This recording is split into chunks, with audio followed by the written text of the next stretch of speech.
வணக்கம். உங்களுக்கு சாஃப்ட்டான ஒரு குலோப்ஜாம் வேற லெவலா இருக்கும் பாருங்க. இன்னைக்கு வந்து கோதுமை பிரெட் வாங்கிட்டு வந்து சுத்தியும் கட் பண்ணி எடுத்துட்டு நான் மிக்ஸி ஜார்ல சேர்த்து ஓட்டிட்டு வந்துடுறேன்.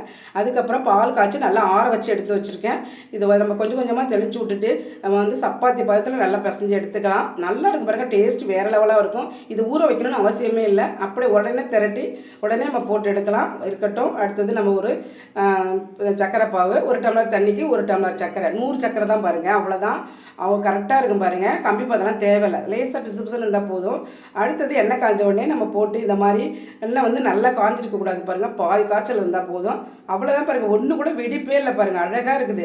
கொஞ்சோண்டு அதில் ஏலக்காய் பொடி சேர்த்து விட்டு நம்ம பொரிச்சதையும் நம்ம குலோப்ஜாமும் சேர்த்து விட்டு உடனே சர்வ் பண்ணலாம் பாருங்கள். இதை ஊறணும்னு அவசியமே இல்லை. நல்லா இருக்குது பாருங்கள். சாஃப்டாக இருக்குது பாருங்கள். செம்மலையாக இருக்கும். வேறு லெவலாக இருக்கும். குழந்தைங்க அப்படியே காலி பண்ணிவிடுவாங்க பாருங்கள். நீங்களும் இது மாதிரி செய்து பார்த்துட்டு சகோதரில் எனக்கு கமெண்ட் பண்ணுங்கள், சப்ஸ்கிரைப் பண்ணுங்கள், லைக் பண்ணுங்கள், ஃப்ரெண்டுங்களுக்கு ஷேர் பண்ணுங்கள்.